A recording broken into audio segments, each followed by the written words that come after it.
But the state is also investing in the study of religion as a social phenomenon. The work is generally not publicised outside China, but we were granted access to the government-funded Chinese Academy of Social Sciences. Professor Zhou Jinping leads a team of more than 100 scholars analysing religion. He tells me that increasing numbers of Chinese intellectuals are exploring the potential significance of Wenzhou's Christian entrepreneurs in a city which, for China, has an unusually high Christian population. Wenzhou is a place where Christian mission had a long tradition in the past.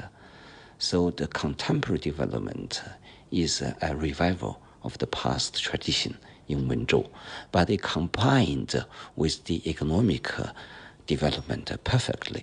And the professor went on to say something I certainly wasn't expecting, that Chinese researchers are considering whether in Western history there's a link between economic prosperity and Protestant Christianity, particularly the Protestant work ethic, and they're questioning what that could mean for today's China. Our economics had a very interesting discussion about Protestant ethics and the capitalist spirit. It's very important to find secret of the social development for a nation, for a culture. The majority of the Chinese understanding is that this potential force should be Protestant Christianity. Then they want to learn more about that, which helps also the development of Protestant Christianity in the contemporary Chinese context. The professor from this communist-backed institution was enthusiastic about Christianity's potential contribution to China's economic development. And in the context of the state's diminished role in providing social care, he was keen to stress a place for the church. The role of Christianity in China should be first a servant. And that means we talk about two roles in Christianity. One is the role of servant, another is the role of a prophet. Many Christian missionaries want to be prophets in the Chinese context. But because of the past experience, it's too difficult for them to be a prophet. So in this context, many Christians pay special attention to the social work, to the social service. And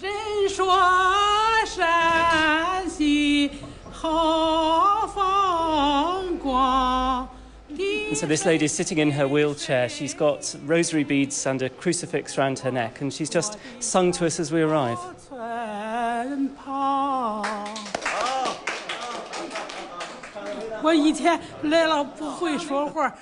When she came here, she could not speak. And after the treatment and also the good service, communication and community life, and the lady is able to speak and to sing. And later, she discovered her faith even. So you really serve people with love. That's our Christian value. The residents of this Catholic-run old people's home greet me in song. The Catholic priest who runs it, Father J.B. Zhang, shows me round and tells me why he thinks restrictions on the size of families in China has meant the atheist government welcomes Christian care.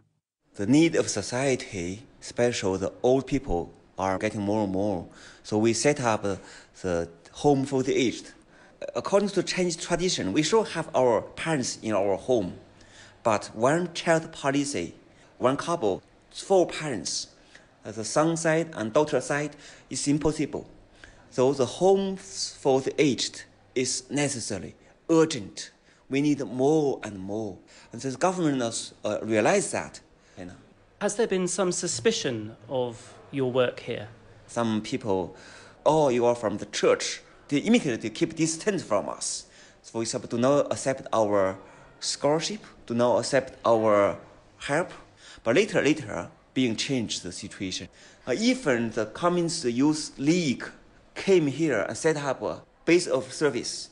Even though communist ideology is very clear that religion shouldn't officially have any place in the communist way of life. Because we appreciate what you are doing. And some officials say, some we cannot do, and you have done for the Chinese society. And without any political involvement and condition, the church is doing good job. So it's a very interesting example of how China's attitude to religion is changing. If you say there's no religious freedom in China, that's not fair. There are a lot of changes from the past to today. This is why we Christians from China are very happy today. I think it's the best time for us to serve the church, to be the witness of the gospel in China. Just shaking the hand of this very elderly gentleman who's smiling broadly. I used to be a beggar on the street. It was a horrible experience to be a beggar.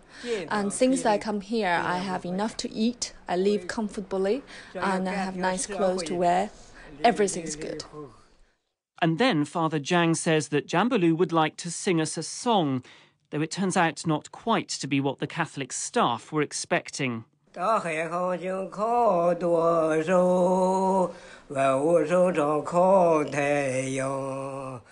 he's just sung a song in praise of Chairman Mao and the Communist Party, so reminiscing from his youth.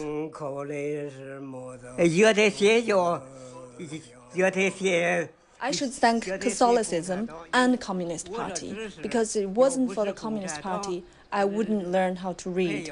It was the Communist Party giving me some land, and I was a farmer before, only because I'm aged. That's why I couldn't work in the field anymore. I become a beggar.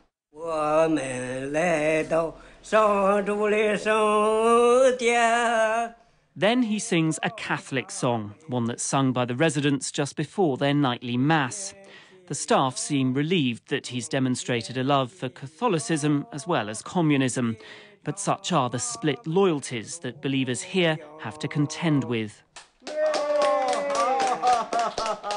Someone with a rather less happy memory of what the Communist Party did for him is the Catholic Bishop of the Shanghai Diocese, Aloysius Jin. As a young priest, he spent 27 years in prison as a result of the blanket suppression of religion under Chairman Mao. The bishop is now 94 years old, still has an iron handshake and vivid memories of how he found the strength to survive his imprisonment. I pray God.